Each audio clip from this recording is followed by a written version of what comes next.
Ini semoga kalian tidak kena penyakit ini. Ini kalau kata Syekh Abdul Qadir Jailani, ini penyakit yang paling sulit disembuhkan kalau sudah menguasai hati kita. Orang yang hanya mikir perut saja, hidup nyari enak saja, tidak peduli nilai-nilai, sing penting sugih. Tidak peduli norma, tidak peduli aturan, yang penting makmur, sejahtera. Nah, nyogok-nyogok sedikit, sing penting lulus CPNS, tidak apa-apa lah misalnya. Itu contohnya. Kalau kalian ada terpikir seperti itu, kalian tipe binatang ternak. Jadi masih binatang, masih belum manusia.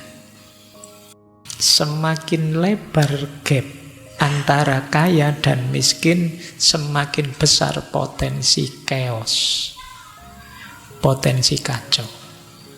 Jangan tenang-tenang saja. Misalnya kalian orang kaya kok tambah kaya, tambah kaya, tambah kaya. Sementara sekelilingmu tambah miskin, tambah miskin, tambah miskin.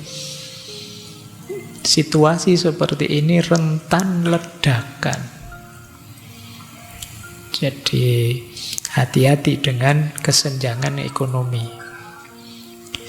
Mungkin ada di antara kalian besok yang jadi pejabat, perhatikan ini. Kesenjangan ekonomi. Ya wajar sih ada orang kaya, ada orang miskin, tapi jaraknya jangan terlalu jauh. Dan untuk ini mungkin memang perlu kebijakan-kebijakan politik tertentu.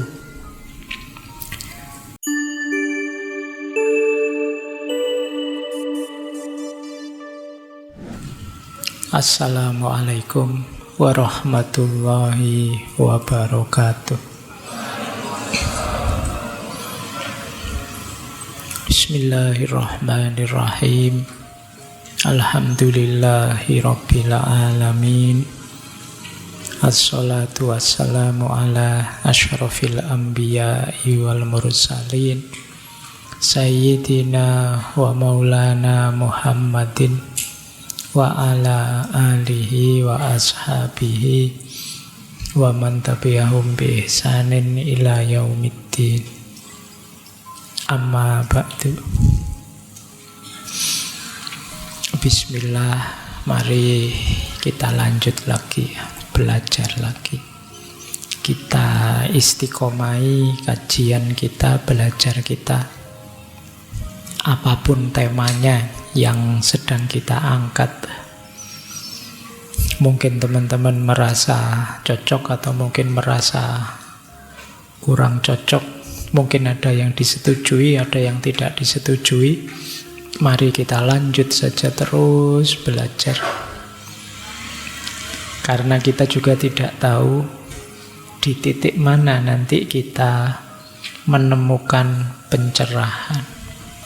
Oke, ya karomahnya pencari ilmu itu ya antara lain pencerahan demi pencerahan yang dia peroleh. Baik. Bismillah ya, kita belajar. Malam hari ini temanya adalah ekofeminisme. Kita ambil salah satu tokoh yang dikenal banyak menulis buku tentang genre ini. Beliau adalah Vandana Shiva,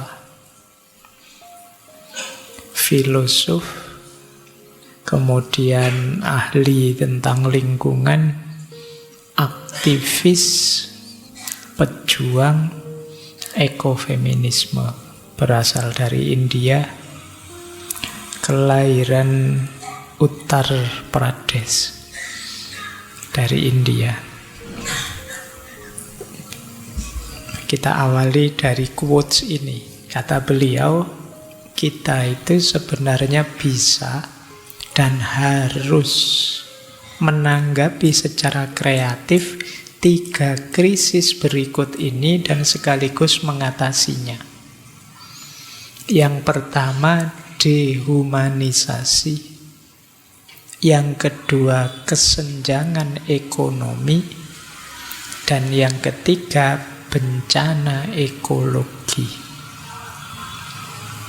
Kata beliau, bisa dan harus.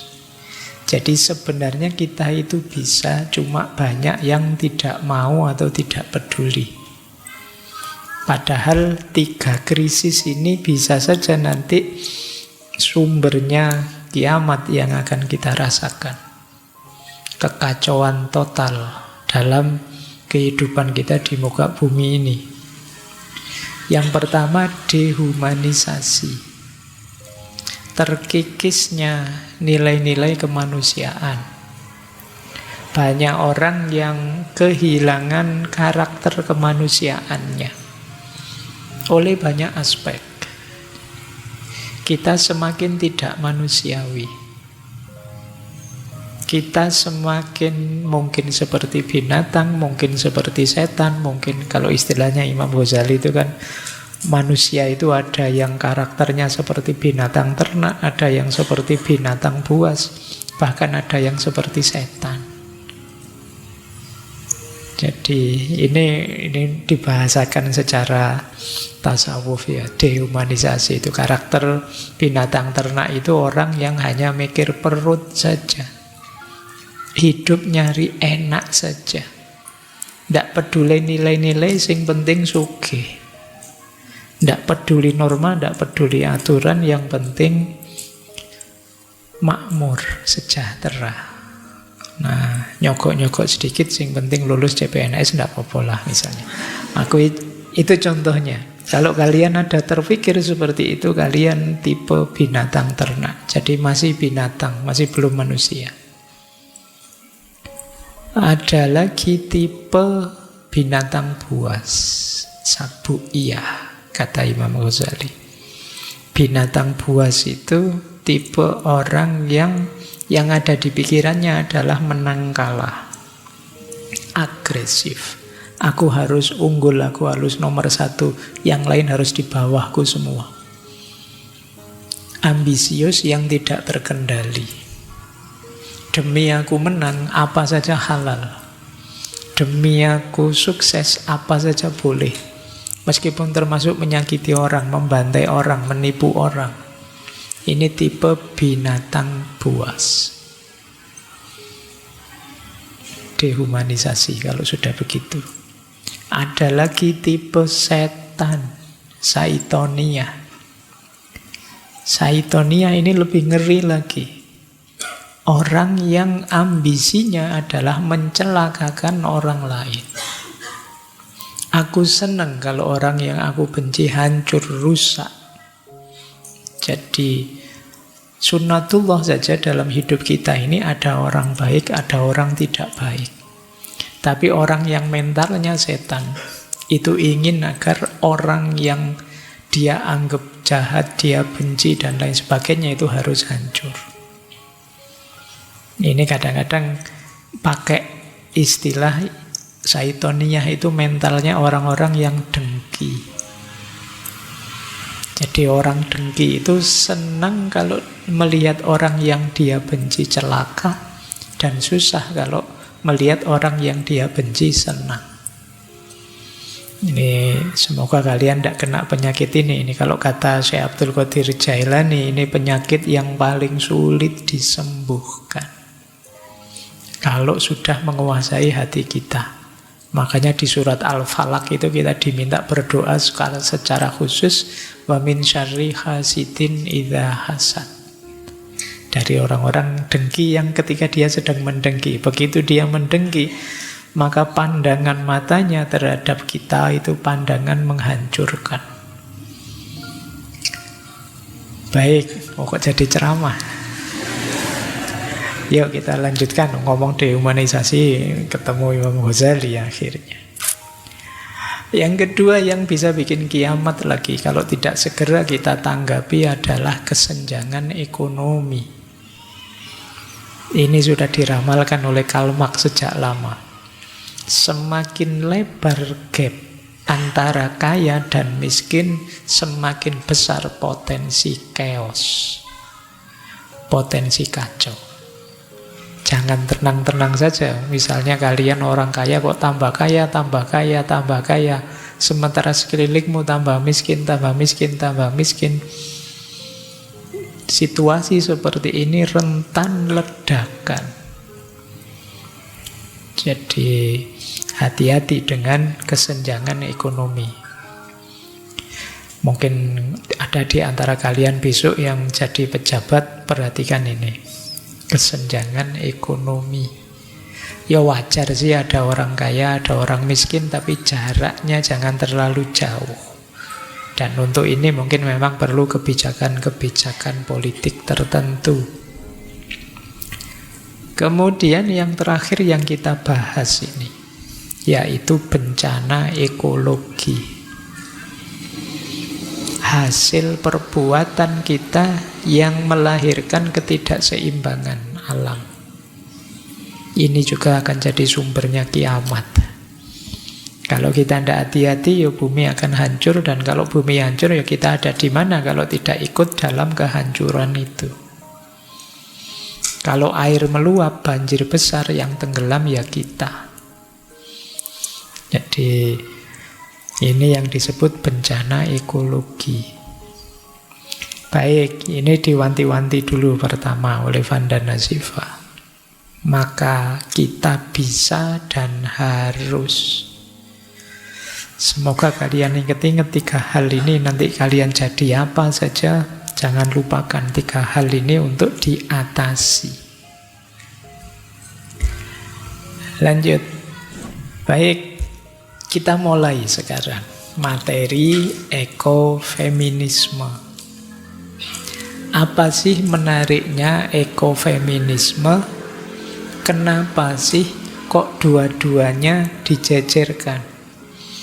Teman-teman pasti ingat dulu kita pernah ngaji tentang feminisme yang berisi ikhtiar-ikhtiar untuk membebaskan perempuan dari jeratan dan penindasan budaya laki-laki yang patriarki.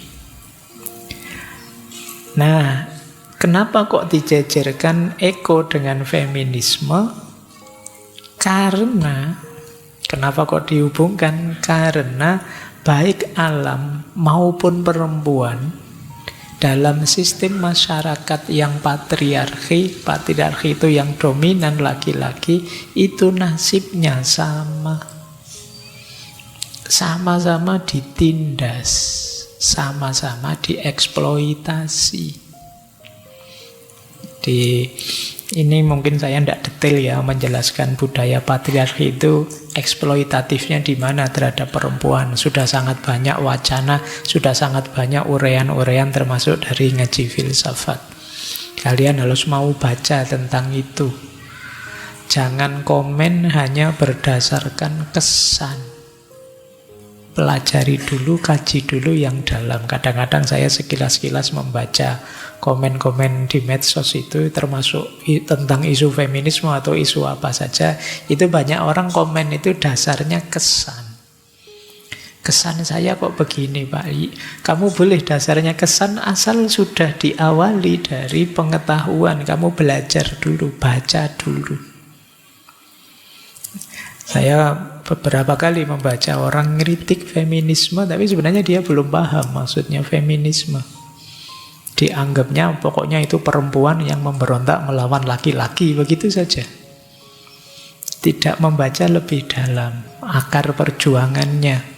Kenapa begitu? Sistem masyarakat yang disebut patriarki itu yang bagaimana dan lain sebagainya. Mungkin yang laki-laki akan bilang, loh, wong hidup selama ini asik-asik aja loh Pak. Nyaman-nyaman saja loh Pak. Yo kalian yang pas bagian enaknya akan bilang begitu. Tapi nanti bagian tertentu, wilayah tertentu, ranah tertentu keperempuanan itu agak berat dalam masyarakat yang coraknya patriarki. Baik, saya tidak ngulang-ulang ya problem apa itu, kalian sudah paham pasti. Yang sudah, yang belum ya bacalah atau diulang lagi kajiannya. Nah, jadi karena nasibnya secara umum sama, nanti ada uraiannya dari Vanda Nazifa. Ekofeminisme maka tujuannya dua-duanya menciptakan dunia yang adil dan lestari baik untuk perempuan maupun untuk alam. Menciptakan dunia yang ramah perempuan dan ramah alam. Kemudian mengurai, mengubah sistem sosial ekonomi yang eksploitatif, baik pada alam maupun perempuan. Dan yang terakhir, tujuannya ekofeminisme itu menyambungkan kembali manusia dengan alam melalui perempuan. Karena nanti ada asumsi perempuan itu secara umum, kata Vandana Shiva, jauh lebih dekat dengan alam dibandingkan laki-laki. Nanti beliau menguraikan dengan beberapa argumen.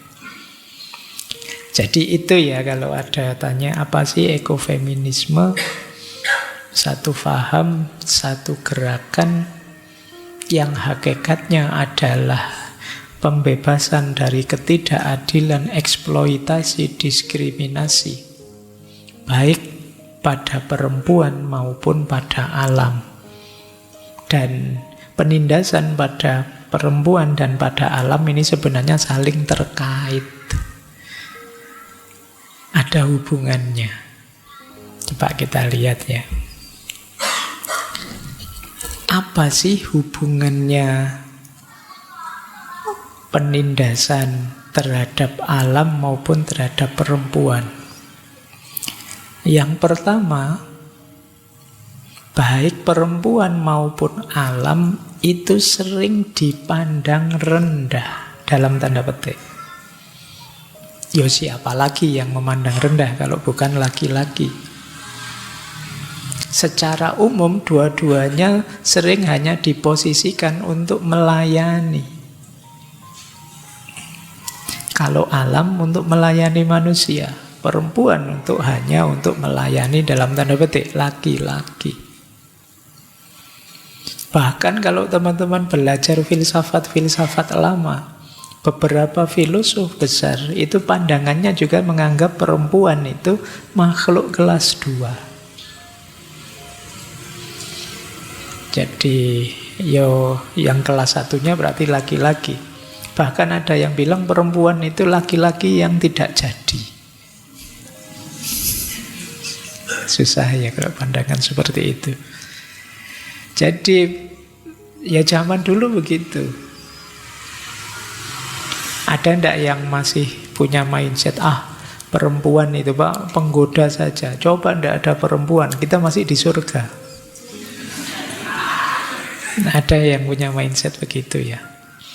Ya kalau ada yang bilang begitu, lah ya Pak, ya bodoh sekali ya mau digoda. Cara pandangnya, mindsetnya selalu mendiskriminasi perempuan. Padahal ya kamu cari yang bunyinya letterlock seperti itu ya ndak ada. Tafsirnya saja yang ke arah sana. Siapa yang nafsir? Laki-laki.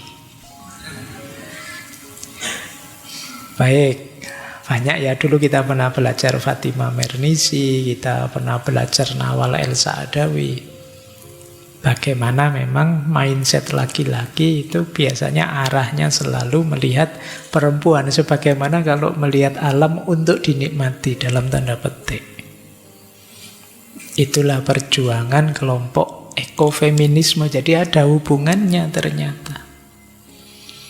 Jadi baik perempuan maupun alam, kata Vandana Shiva, sering dipandang sebagai sesuatu yang bisa dikendalikan dan dimanfaatkan. Kalau pakai teori minggu lalu, ya di Timothy Martin itu, perempuan maupun alam hanya diposisikan sebagai objek. Subjeknya laki-laki. Oke. Ya mungkin ada laki-laki bilang, saya tidak begitu Pak. Ya Alhamdulillah. Tapi masih banyak yang begitu. Disadari atau tidak. Baik. Jadi ini kalau ada pertanyaan ya, kenapa sih Pak kok ekofeminisme, apa hubungannya perempuan dengan alam? Nasibnya mirip. Sama-sama dieksploitasi, hanya dicari hal-hal yang menguntungkan saja oleh laki-laki, kalau alam ya oleh manusia. Dan yang seperti itu kan itu jenis, kalau bahasa agama kezoliman, bahasa filsafatnya ketidakadilan. Maka ekofeminisme itu hakikatnya perjuangan pembebasan dari ketidakadilan yang dilakukan baik terhadap perempuan maupun terhadap alam. Yuk kita lanjutkan. Nah, masih ada lagi, ternyata ada juga hubungan antara rusaknya alam dengan perempuan. Kalau alam ini rusak, efeknya apa terhadap perempuan? Kata Vandana Shiva, perubahan iklim, rusaknya lingkungan, krisis ekologi, dampak yang paling besar ada pada perempuan. Khususnya perempuan-perempuan dalam komunitas yang miskin di pedesaan-pedesaan. Jadi kalau sungai kotor misalnya, sederhananya ya saya beri ilustrasi. Itu yang paling kena dampak dari kotornya sungai siapa? Ya ibu-ibu misalnya yang nyuci di sungai, orang-orang miskin yang mandi di sungai. Ini kena dampak pertama, yang mereka minumnya ngambil air sungai terus direbus dan lain sebagainya. Jadi rusaknya lingkungan yang kena dampak pertama itu orang-orang lemah, orang-orang miskin, khususnya perempuan. Ya, kalau orang-orang kaya raya sih ya, wah ini ada pemanasan global, enggak terasa Pak, saya di rumah ada AC-nya. Aman saja, tapi yang enggak punya, yang kepanasan luar biasa. Kata Vandana Shiva, perempuan yang tinggal di negara berkembang, ini istilahnya negara berkembang, kemarin saya baca tulisan negara berflower. Iya, kalau lagi marah sama orang Indonesia terus, dasar negara berflower. Jadi negara-negara yang sedang berkembang, saya tidak tahu Indonesia ini sejak dulu berkembang terus, tapi kok tidak besar-besar. Jadi merupakan pihak yang paling banyak dirugikan dari adanya perusakan hutan. Sebab ketergantungan perempuan terhadap sumber daya alam sangat kuat. Kaum perempuan bertambah miskin karena kehilangan sumber penghasilan dan penghidupannya. Jadi beliau ini mengadvokasi banyak ibu-ibu, perempuan-perempuan miskin di pedesaan yang hidup di hutan-hutan. Jadi rusaknya hutan, ya hilangnya mata pencaharian, hilangnya sumber penghidupan dan kehidupan mereka. Jadi yang seperti saya bilang tadi, yang merusak hutan mungkin kaya raya, dia dapat banyak hasil dari rusaknya hutan, dari penebangan ini itu. Tapi yang sumber penghidupannya tergantung di situ, mereka yang paling sulit. Dulu kita pernah dengar cerita seorang nenek-nenek yang ngambil kayu, yang kemudian dilaporkan, kemudian divonis, dihukum. Ya karena nenek-nenek, ibu-ibu yang perempuan, dia yang miskin ini ya sumber penghidupannya dari hutan itu antara lain ngambil kayu. Tapi sekarang dia tidak tahu kalau hutan itu sudah dikapling-kapling, ada yang punya. Sehingga ketika dia ngambil kayu, tuduhannya mencuri, padahal kayu cuma buat masak. Nah ini salah satu contoh situasi bahwa yang segera kena dampak dari kerusakan alam itu orang miskin, khususnya perempuannya. Jadi diilustrasikan oleh Vandana Shiva, dalam banyak kasus perempuan itu bertanggung jawab menyediakan makanan, air, bahan bakar untuk keluarga.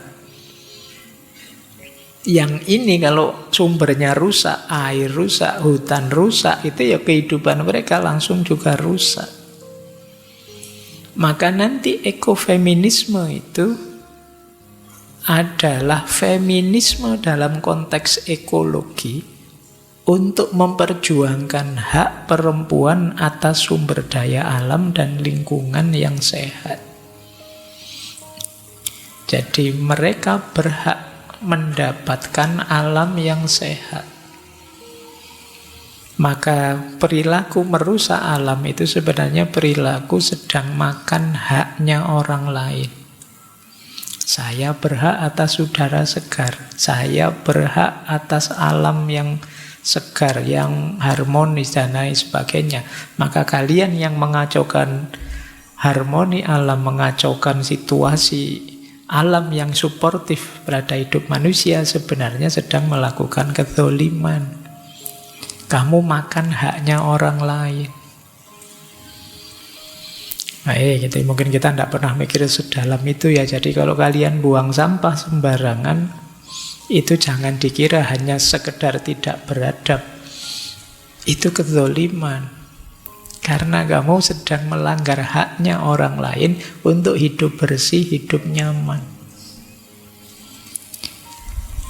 Baik, jadi ini kalau ada yang tanya apa hubungannya perempuan dengan ekologi. Jadi yang pertama tadi nasibnya sama. Alam dan perempuan itu sama-sama objek yang dieksploitasi, dicari untuk keuntungan dan kemanfaatan saja. Kemudian ketika alam rusak, ekologi kacau, tidak seimbang, yang kena dampak duluan itu perempuan. Baik, kita lanjutkan. Jadi kita sekarang tahu apa itu ekofeminisme dan arahnya kemana. Sekarang lanjut ke Vandana Shiva. Beliau mengkritik banyak sekali hal dalam tata hidup kita hari ini. Apa saja yang beliau kritik? Yang pertama, beliau banyak mengkritik nalar yang dualisme dan hierarkis. Ini kalau di istilahnya Derrida, dulu kita ada filosof terkenal sekali namanya Derrida dengan teori dekonstruksinya. Beliau pakai istilah binary opposition, oposisi biner. Kita itu sering berpikirnya hitam putih. Jadi itu banyak. Laki-laki, perempuan, manusia, alam, rasional sama emosional. Ini kan berpikir dua.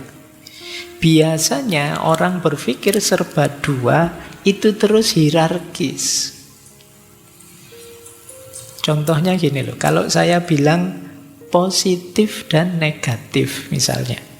Terus saya bilang siang dan malam. Siang dan malam itu kalau kalian tak tanya, dari siang dan malam yang positif mana, yang negatif mana? Mesti kalian jawab, oh yang positif siang Pak, kalau malam itu negatif. Oke ya, sekarang warna hitam dan putih. Itu mesti kalian, oh yang putih positif Pak, yang hitam negatif. Jadi ini cara berpikir biner. Tidak sekedar membedakan, tapi terus menghierarki. Ayo sekarang kalau dosen dan mahasiswa, yang positif mana? Ya kan, kalau dipakai lawan itu orang yang kan cenderung, oh yang positif mahasiswa Pak, kita yang kalau dosen negatif. Kalau presiden dan rakyat, ayo yang positif mana, yang negatif mana? Itu kalau laki-laki dan perempuan. Ayo, yang positif mana, negatif mana? Dari simbolnya saja kan kelihatan. Kalau laki-laki plus terus itu, kalau perempuan negatif terus. Jadi ini yang disebut oposisi biner. Berpikir serba dua itu mesti nanti hierarkis. Satu lebih tinggi dari yang lain. Ini cenderung terus mengarah pada mana superior, mana inferior. Kiai dan jamaahnya misalnya. Itu mesti kalian terus kalau akarnya hanya dua, ya salah satu. Habib dan Muhibbinnya. Itu siapa yang positif, siapa yang negatif. Ini kalian hanya berpikir itu saja. Padahal antara hitam dan putih mungkin ada abu-abu juga. Abu-abu pun ada yang 80%, 20%, 30%. Jadi nalar dualisme, nalar hitam putih, itu seringkali jatuhnya terus berpikir yang hierarkis tadi.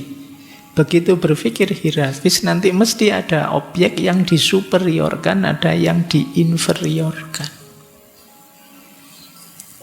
Jadi ini dikritik oleh Vandana Shiva. Mbok yo jangan begitu.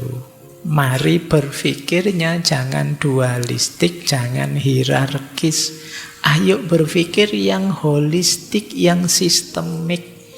Bahwa kita itu satu paket.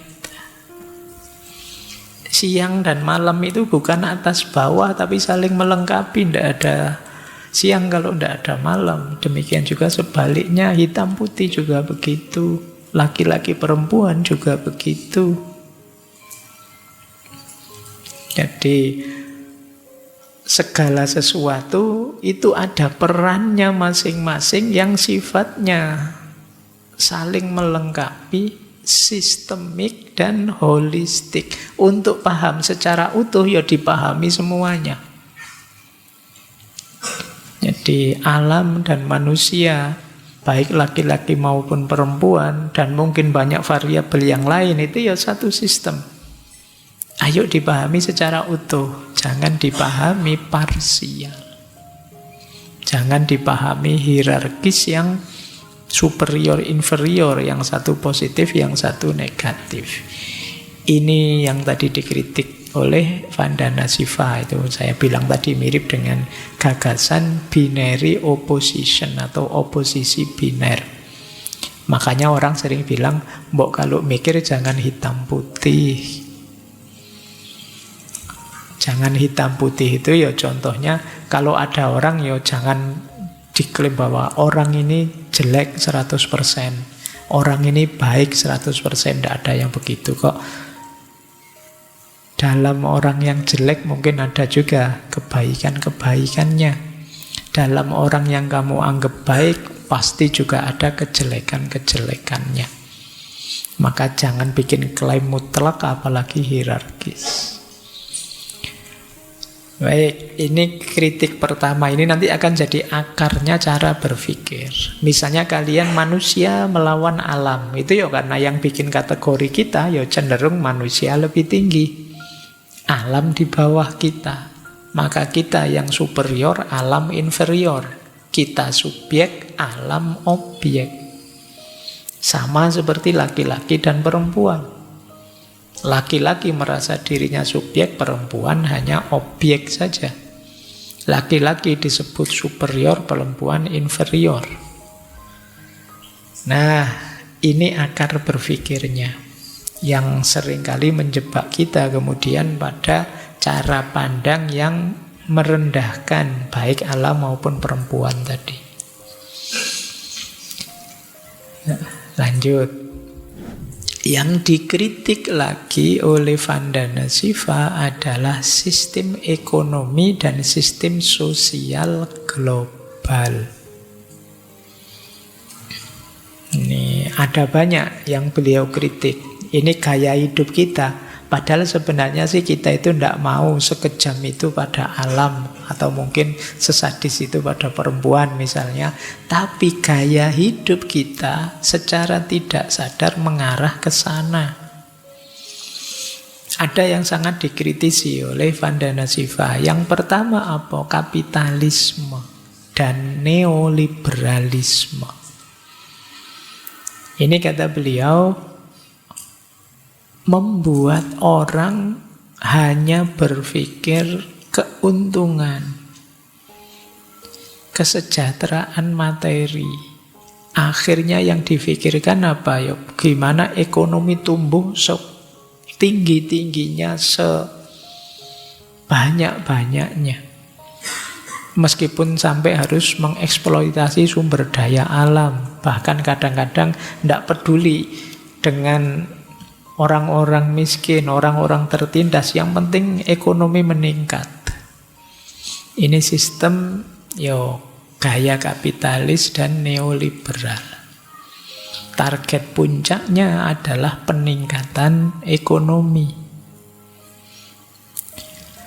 Ini dikritik oleh Vandana Shiva. Ini membuat manusia tidak peka terhadap kejahatan-kejahatan yang dia lakukan, termasuk kejahatan terhadap alam, termasuk mungkin juga kejahatan pada perempuan. Karena yang ada di pikirannya hanya ekonomi, hanya uang, hanya kesejahteraan materi. Setiap hari yang kita sibukkan tidak jauh-jauh dari situ. Baik, ini untuk kalian ya, bukan untuk siapa-siapa. Coba mindset kalian, cara berpikirmu itu. Yang menyibukkanmu tiap hari apa? Wong bahkan kuliah pun kalian mikirnya kan kapan segera dapat ijazah, bekerja, terus dapat gaji, terus punya rumah, beli mobil. Kalian mikirnya juga ke situ. Apa saja nanti ujung-ujungnya kalian arahkan ke ekonomi. Jangan-jangan kalian ngaji filsafat itu biar pinter filsafat, Pak. Nanti bisa nulis buku. Nulis buku kan dapat uang, Pak. Nanti saya kalau pinter ngomong diundang kemana-mana, lumayan, Pak, dapat amplop itu. So, apa wae yang kamu pikir aspek ekonominya? Ya bukan tidak boleh, kita memang perlu ekonomi. Tapi mbok jangan target final, apalagi target satu-satunya. Nah, sistem ekonomi global dan neoliberal itu ya arahnya hanya ke sana saja. Mungkin ya sedikit banyak mempengaruhi kita. Betapa kita sekarang hidup ini rasanya kemerungsung. Ingin cepat punya ini, punya itu. Ringtone-mu aja ya Sofi tadi. Belanja. Jadi beli, materi dan lain sebagainya. Jadi yang dikritik pertama, ini bisa jadi akar. Kenapa sih manusia itu jadi seabai itu, sesembrono itu? Karena dia yang ada di pikirannya sudah bukan lagi isu ekologi, isu feminisme, ndak itu. Uang sih, ekonomi. Yang kedua, industri. Termasuk istilah beliau ya, industrial farming. Industrial farming itu pertanian industri, bukan industri pertanian ya. Industri pertanian sih wajar saja, tapi pertanian industri itu industrialisasi pertanian. Mungkin karena mental kapital dan neoliberal tadi, orang ingin segera, meskipun ini pertanian, gimana caranya panen paling banyak, paling efisien, paling cepat, dan lain sebagainya. Maka dikembangkanlah teknologi-teknologi untuk pertanian ini. Pada akhirnya apa? Pestisida dipakai, pupuk kimia, bikin benih-benih inovatif yang baru, yang pada akhirnya air rusak, keanekaragaman hayati kacau. Dan itu efeknya kembali ke kita. Padahal kalau Vandana Shiva itu yang alami-alami saja. Yo kalau padi secara alami berapa waktu tumbuhnya, kemudian dan lain sebagainya. Cuma kan kita tidak telaten. Kita bikin varietas tertentu, kita bikin benih baru dengan kapasitas ini, melakukan rekayasa genetika dan lain sebagainya. Ini dikritik oleh Vandana Shiva. Itu yang seringkali melahirkan ketidakseimbangan. Kritik tentang ekonomi dan sosial. Yang ketiga, konsumerisme. Ini bolak-balik diuraikan. Sejak kemarin 2 tokoh sebelumnya juga mengkritik konsumerisme. Jadi kita itu manusia hari ini merasa eksis dengan mengkonsumsi sesuatu. Kalau saya mengkonsumsi HP merek terbaru, spesifikasi tertinggi, itu saya merasa ada sangat besar. Tapi kalau HP lama dengan spek paling rendah, kamu merasa kehadiranmu memalukan. Ini mental konsumerisme. Jadi identitasmu kamu gantungkan pada konsumsimu. Dan kamu menilai orang lain juga begitu. Alah, kamu masih muda kok gaya bajunya mereknya orang tua gitu ya. Terus kita malu, terus kita mengejar gimana caranya biar tidak diketawain teman-teman dan lain sebagainya. Ini mental konsumen. Kalau zamannya Karl Marx dan kawan-kawan, orang itu fokusnya pada produksi. Siapa menguasai alat produksi, dia menguasai peradaban. Tapi kemudian zaman sekarang fokusnya pada konsumsi. Aku mengkonsumsi apa, disitulah jati diriku terbentuk. Bahkan belakangan tidak hanya konsumsi, imajinasi, imaji. Jadi yang penting aku dicitrakan apa. Nah, akhirnya HP-mu speknya rendah sih.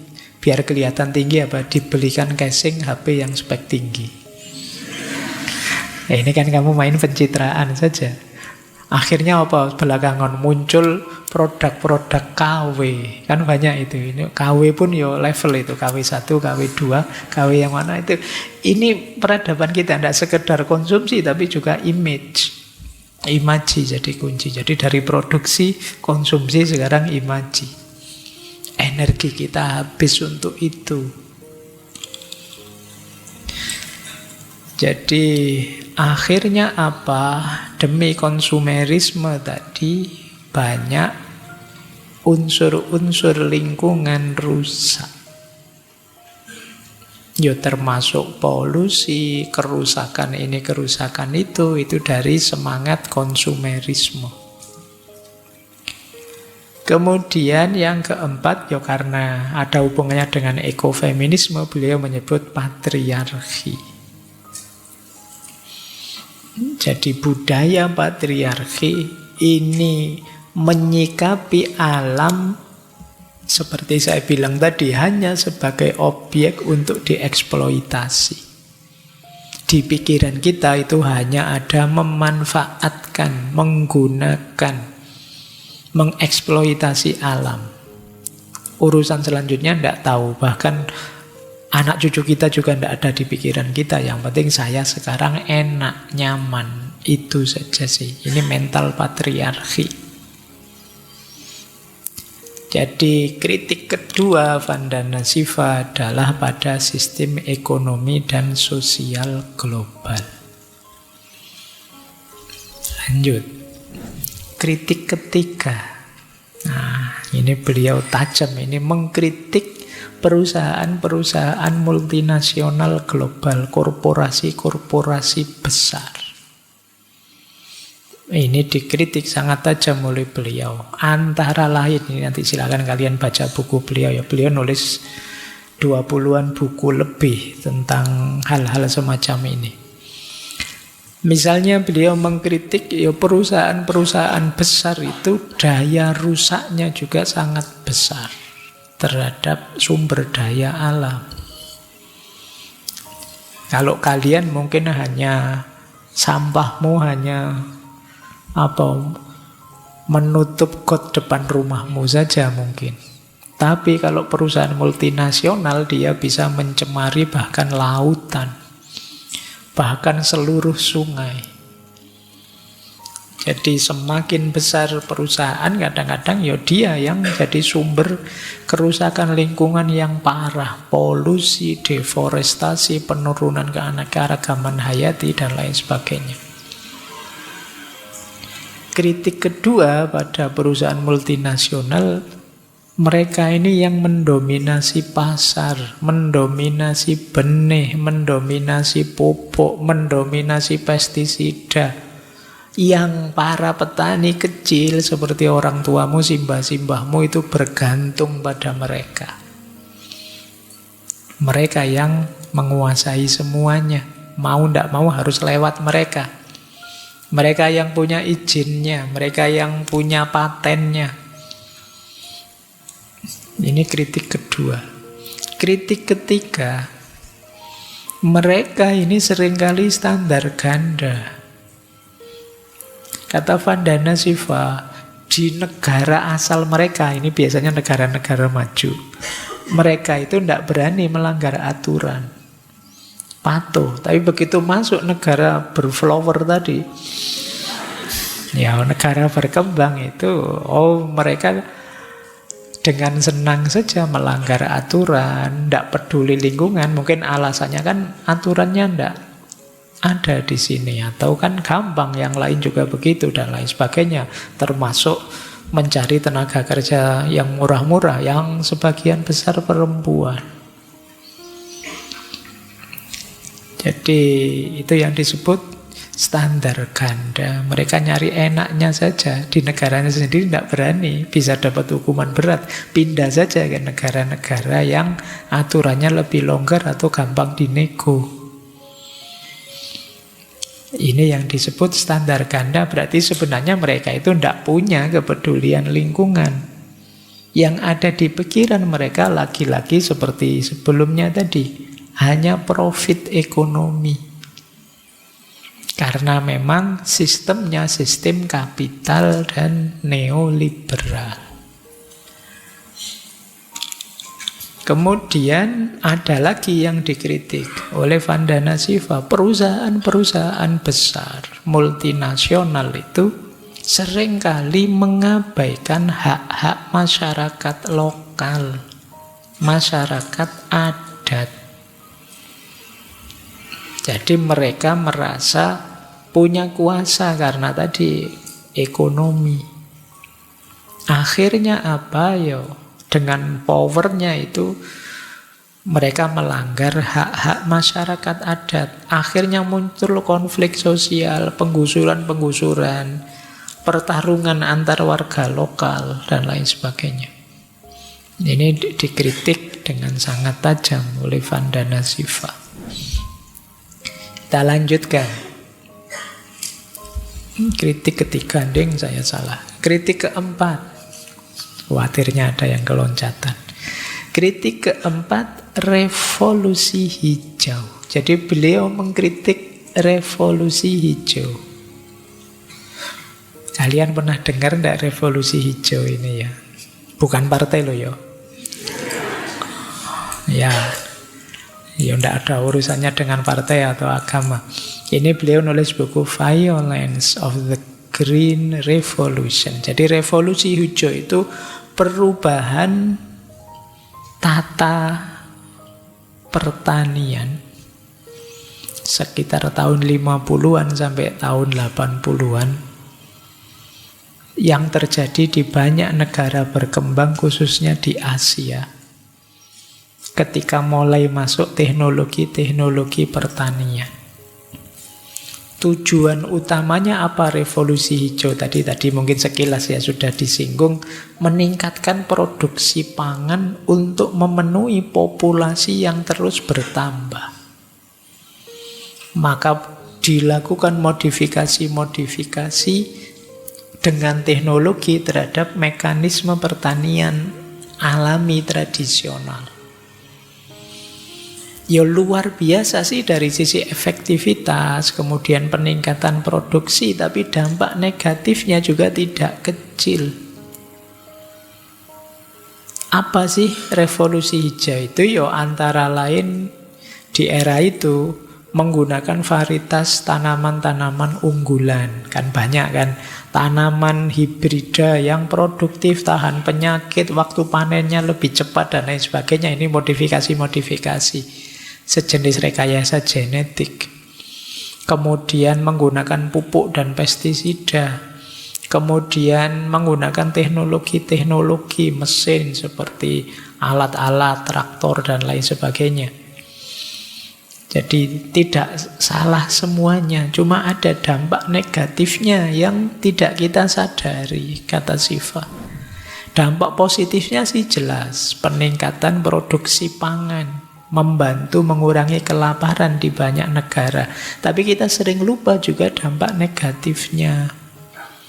Misalnya apa? Degradasi lingkungan karena pupuk pestisida yang berlebihan. Kemudian apa? Kesenjangan ekonomi. Yang bisa membeli alat-alat berat ya perusahaan-perusahaan besar. Petani-petani yang belum kaya tidak bisa melakukan hal ini. Mungkin beli bibit yang hibrida tadi ya mahal, tidak semuanya bisa. Petani-petani kecil ya membibit sendiri biasanya. Jadi yang kaya akhirnya tambah kaya, dia bisa nambah teknologi, tidak perlu manusia lagi. Yang miskin tambah miskin. Nah, Vandana Shiva punya gagasan, ayolah kita pertanian, kita galakkan, tapi kembali ke cara-cara lama. Kita belajar pengetahuan nenek moyang kita dulu loh. Ya mereka bisa makmur, bisa berlimpah ruah produksi pangannya tanpa harus melakukan manipulasi-manipulasi alami. Jadi beliau ingin kembali seperti dulu lagi,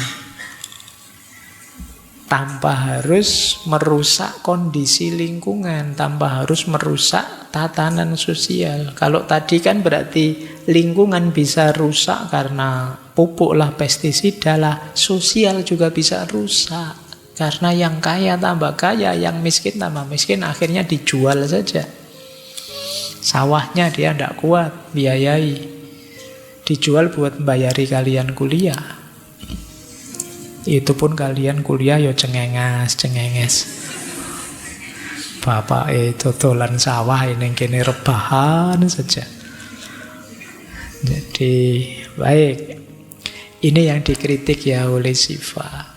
Jadi ayolah kembali ke ilmu lama. Cuma saya khawatirnya, setuju sih kembali ke ilmu lama, terus kalian kan generasi selanjutnya, tapi saya tidak tahu Pak ilmu lama itu kayak gimana.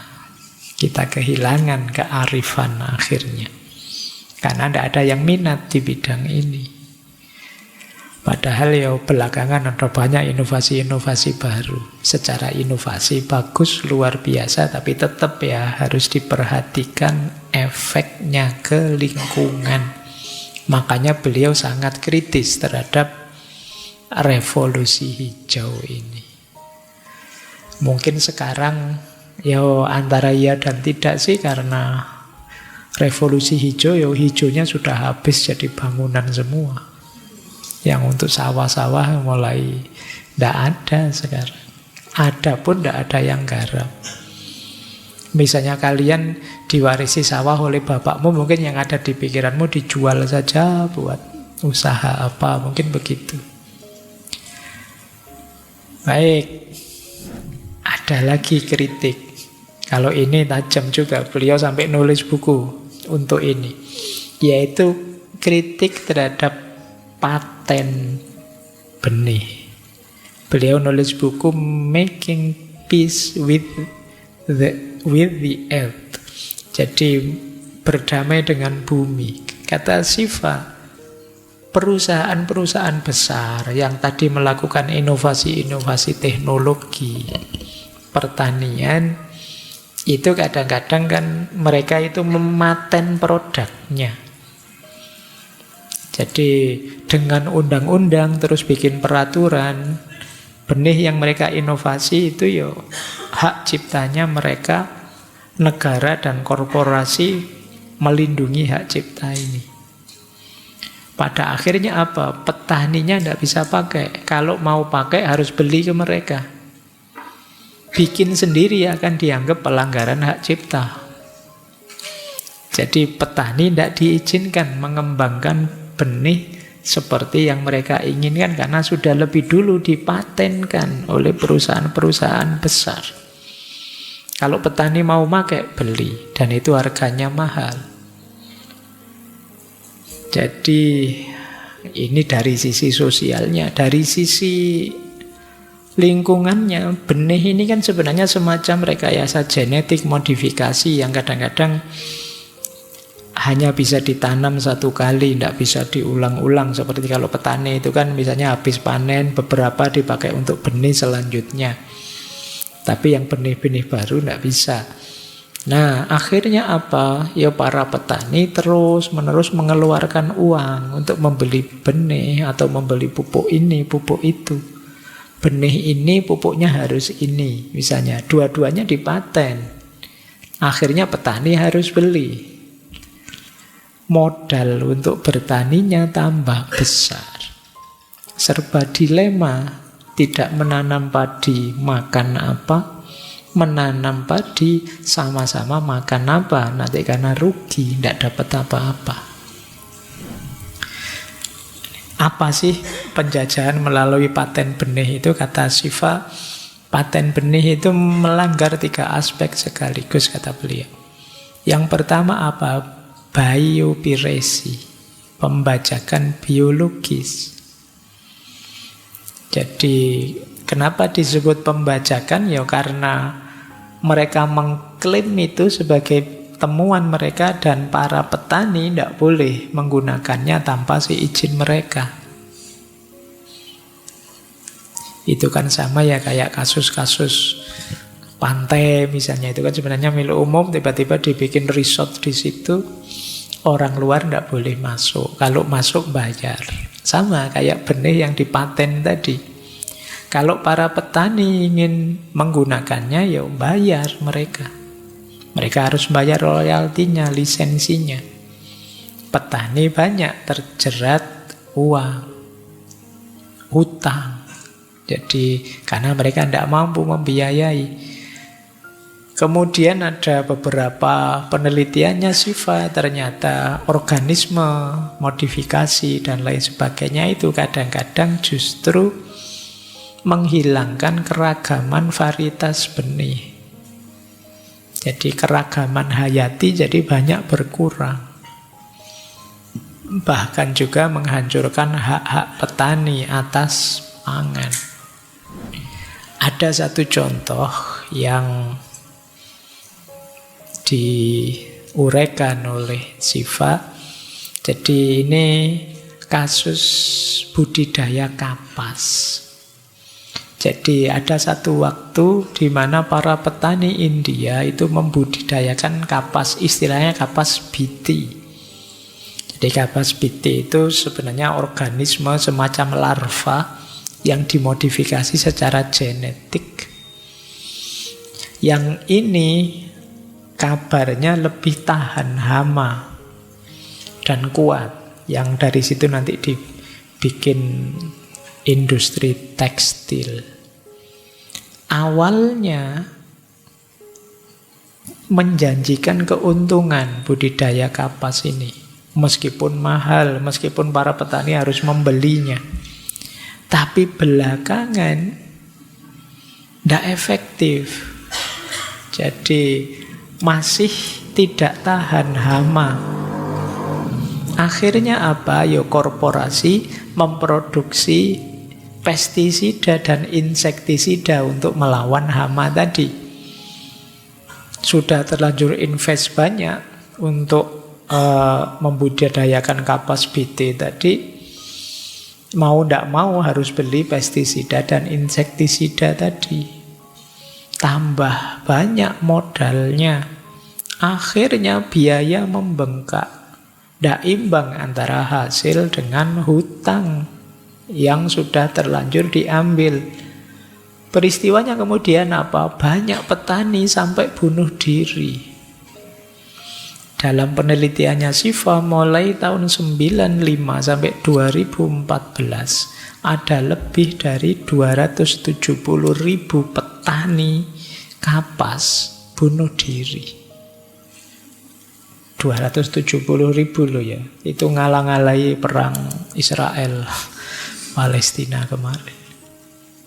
Nyawa manusia hilang karena depresi. Jadi keuntungan yang diharapkan tidak muncul. Modal yang dipakai terlanjur terlalu besar. Baik, ini untuk pelajaran kita ya. Oke ya, ini salah satu kritik beliau. Makanya mbok sudahlah, tidak harus ada model paten-paten itu ya. Seandainya itu inovasi ya, dibikin terbuka saja, tidak harus. Kemudian ada royaltinya dan lain sebagainya. Itu yang dikritik oleh beliau. Selain juga mbok juga diperhatikan aspek konservasinya. kelestarian lingkungannya, keseimbangan alamnya, yang itu sering luput. Oke, kita lanjutkan.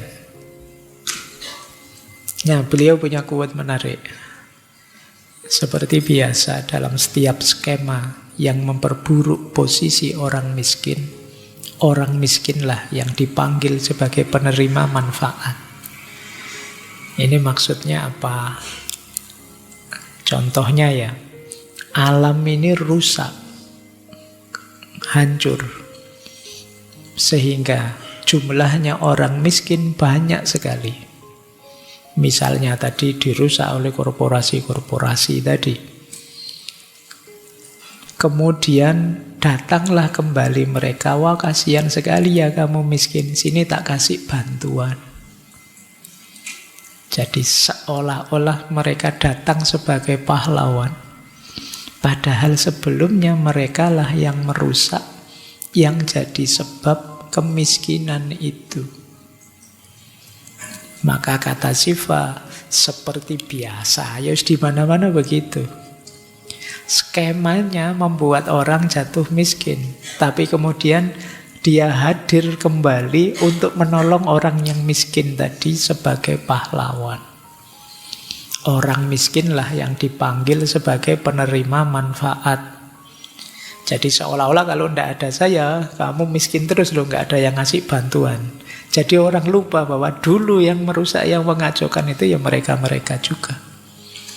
Yang bikin kemiskinan itu banyak ya mereka-mereka lagi.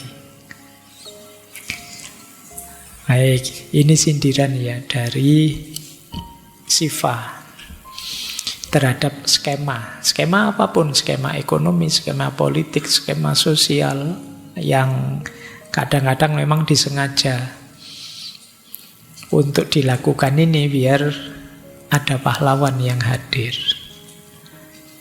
Baik, kita lanjutkan. Nah, sejak tadi kita gelisah ya, ada problem, ada masalah.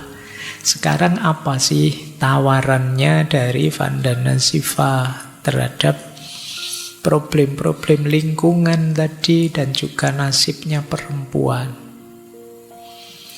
Yang pertama, beliau menawarkan sistem pertanian yang organik, yang lebih ramah lingkungan, yang tidak terlalu banyak pestisida, pupuk kimia, serta menjaga keanekaragaman hayati. Jadi jangan lupa Allah menciptakan apapun itu, bahkan termasuk sekedar rumput, sekedar tanaman-tanaman yang mungkin kita tidak tahu itu jenisnya apa. Semuanya ada manfaat, ada gunanya. Kalau ada salah satu yang punah, maka pasti berefek ke yang lain.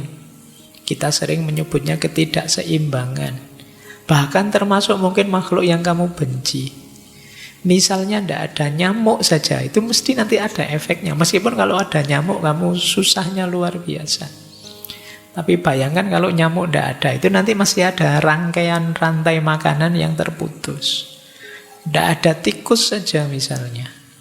Kalian kan benci sekali sama tikus, meskipun sebagian besar kan tidak berani. Ayo, ngakune jantan, ono tikus loncat-loncat. Kamu benci kan, tapi dia pasti punya perannya sendiri. Maka keanekaragaman hayati itu penting kita perhatikan. Saya tidak tahu sekarang mulai banyak jenis-jenis tanaman yang zaman kecil saya dulu sering saya lihat, sekarang mulai jarang. Atau jangan-jangan saya sudah mulai tidak banyak ke lapangan, tapi semoga masih banyak ya. Kemarin sudah saya uraikan kunang-kunang, itu yang sudah mulai punah. Karena terlalu banyak cahaya artifisial, cahaya buatan, dan lain sebagainya. Ayo ya kita mulai organik-organik kita hidupkan lagi. Kemudian kedaulatan pangan. Jadi mungkin teman-teman nanti ada yang punya power, punya jabatan. Ayo memperkuat, memberdayakan masyarakat. biar mereka mandiri, punya kendali atas produksi pangan mereka sendiri, tanpa tergantung yang lain. Jadi semakin mandiri masyarakat, semakin powerful mereka. Seandainya harus dituntut macam-macam, termasuk menjaga alam. Ya sulit kita, misalnya mereka kita paksa sangat peduli dengan alam, sementara kebutuhan-kebutuhan primer mereka belum terpenuhi. Kebutuhan primer ya sandang, pangan, papan. Maka penting ekonomi lokal yang kuat, yang mandiri. Kemudian pemberdayaan perempuan. Siva menyarankan perempuan diberi akses lebih besar terhadap sumber daya dan pengambilan keputusan. Jadi perspektif perempuan harus tetap didengarkan.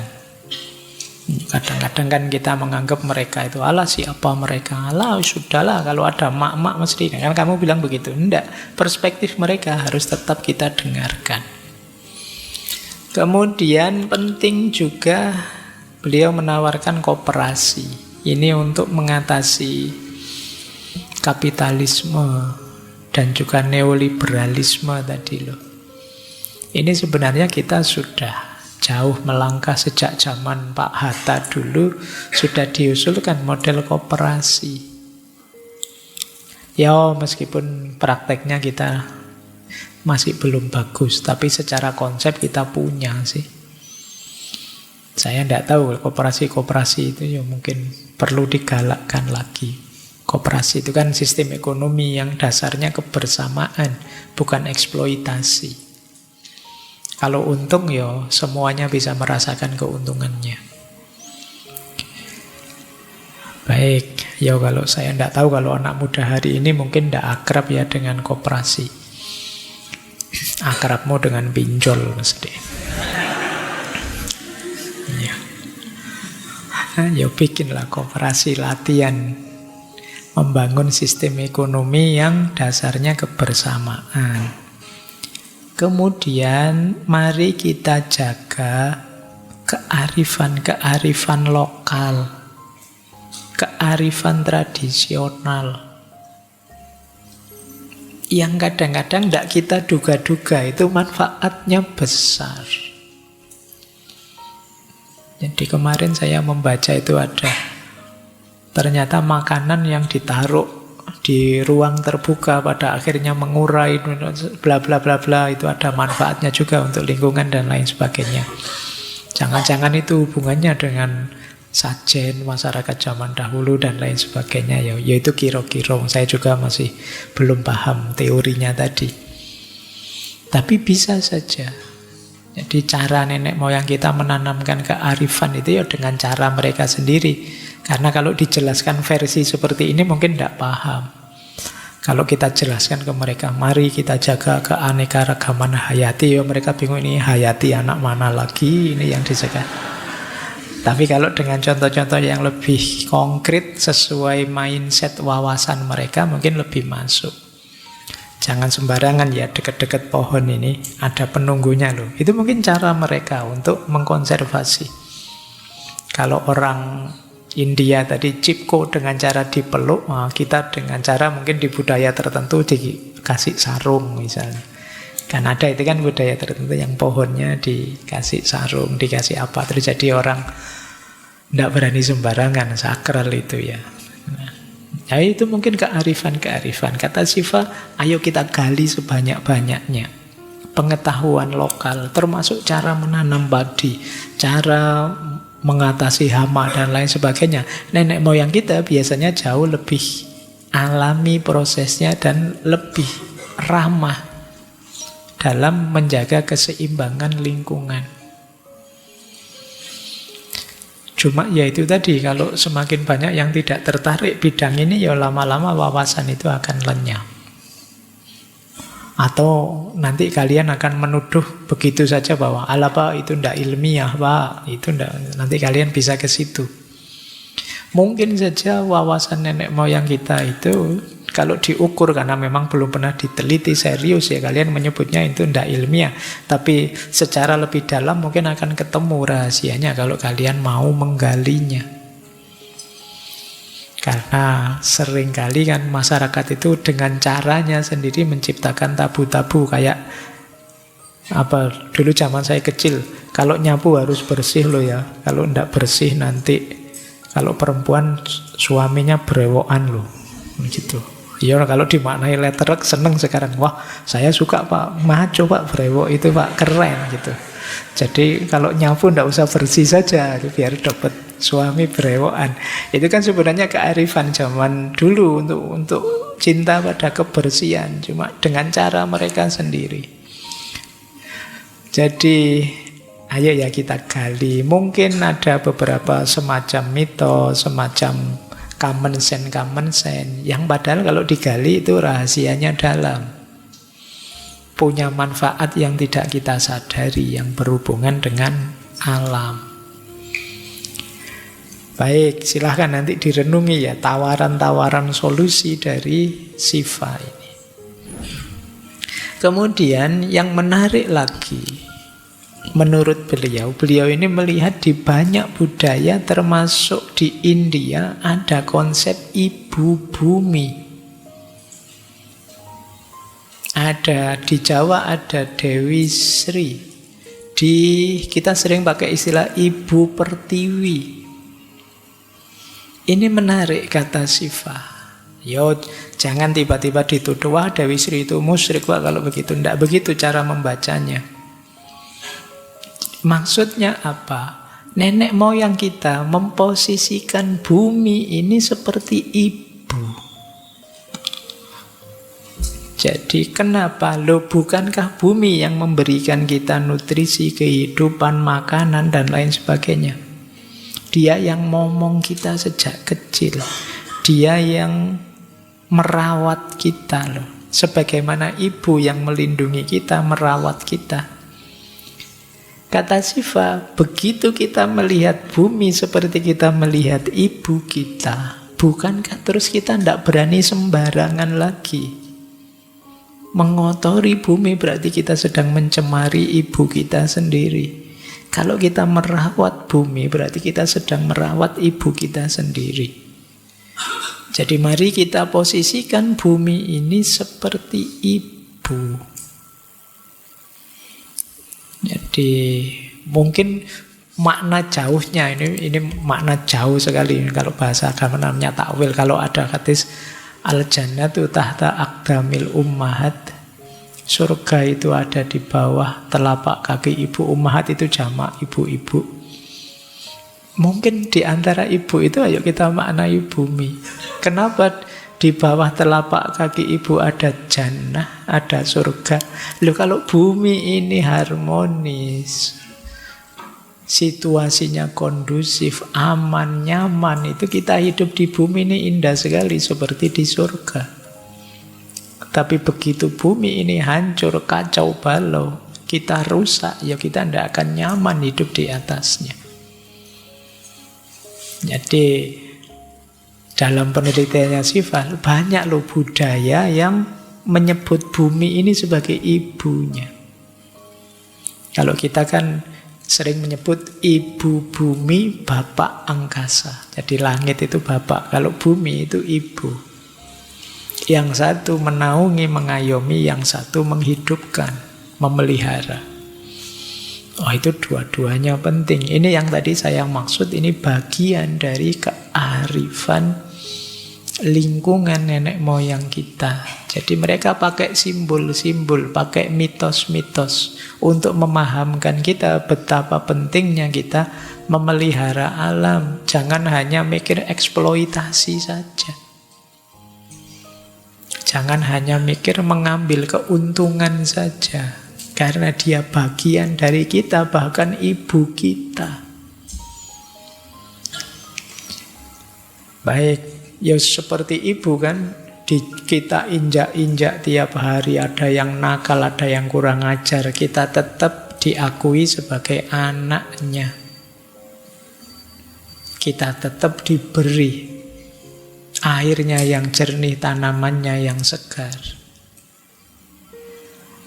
Oke, jadi ini salah satu perspektif. Ini yang tadi saya maksud ya. Yuk kita belajar kearifan-kearifan lama yang secara umum lebih ramah terhadap lingkungan. Mungkin dibandingkan filosofi-filosofi kita hari ini yang jelas sih, to the point sih, tapi kadang-kadang tidak jalan, tidak efektif, tidak sesuai dengan jiwanya masyarakat. Lanjut. Nah, terus bagaimana hubungannya dengan perempuan? Perempuan ini perannya penting. Mari kita kembalikan lagi perannya sehubungan dengan alam dan kelestariannya. Kalau mengikuti Siva, nanti posisi perempuan itu setidaknya ada 3. Yang pertama apa? Perempuan adalah para penjaga alam, Avengers-nya. Kalau alam ini mau rusak. Kenapa begitu? Perempuan yang lebih dekat dengan alam sehingga dia lebih sensitif. Kalau ada yang tidak beres, ada yang kacau, itu biasanya perempuan lebih peka. Perempuan itu, misalnya, ini contoh ya, ilustrasi luasnya saja. Ada bocor di rumahmu sedikit misalnya, 1 tetes, itu yang heboh duluan mesti ibumu. Bapakmu santai saja, alah biasa, nanti saja, itu santai saja ya. Jadi kepekaan terhadap situasi tidak harmonis itu perempuan lebih besar. Kalau kalian apalagi yang cowok itu kan ya santai saja, itu boleh dibandingkan kamarnya cowok sama kamarnya cewek. Cowok bisa nyaman saja, tidak mandi 3-4 hari gitu ya. Beda dengan perempuan. Maka yang lebih bisa diandalkan untuk mengidentifikasi adanya ketidakseimbangan, kekacauan, dan menghidupkan jiwa peduli itu perempuan. Maka mari kita hargai perempuan, kata Siva, sebagai para penjaga alam. Mereka yang lebih dekat dengan alam. Yang kedua, sebagian besar wawasan yang tadi disebut kearifan-kearifan tradisional, menurut penelitian beliau itu dimiliki oleh perempuan. Jadi pengetahuan tentang pertanian, pengobatan, sumber daya alam itu biasanya banyak perempuan.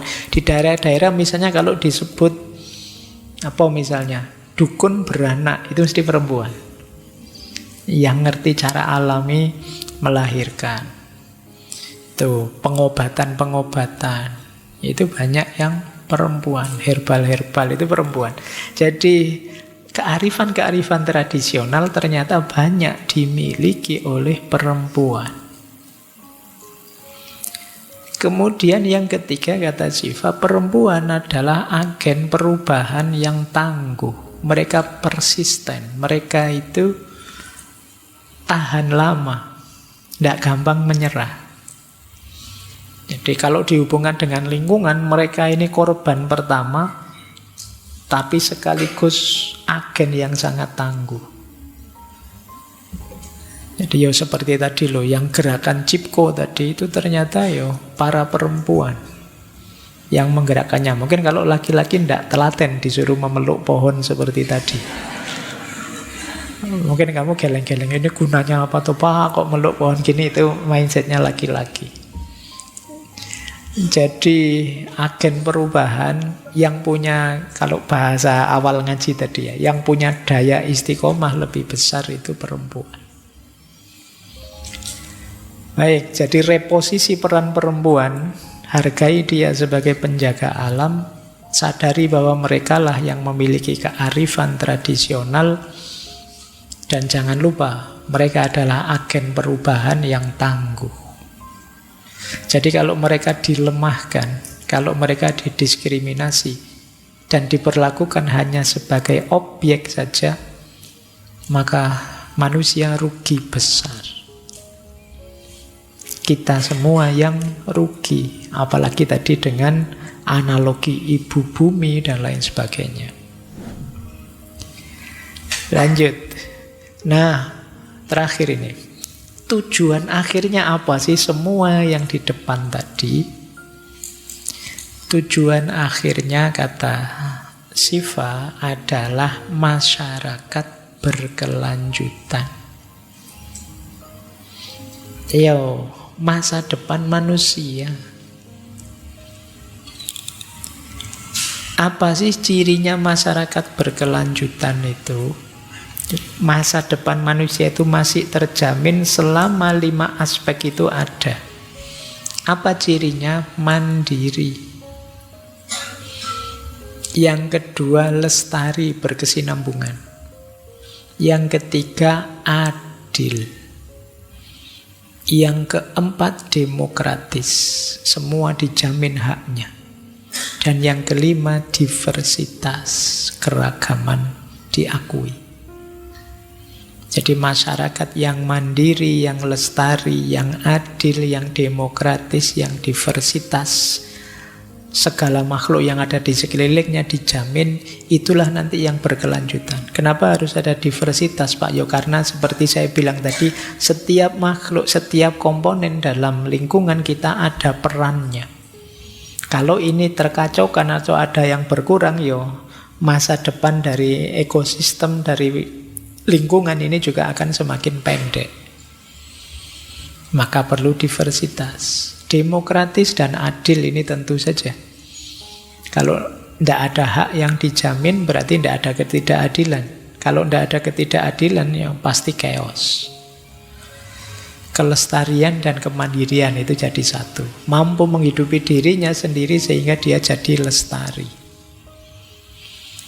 Tujuan akhirnya masyarakat berkelanjutan, cirinya 5 hal tadi, kemudian orientasinya kemana? Untuk mewujudkan 5 hal tadi, apa yang harus dilakukan? Yang pertama, kedaulatan pangan.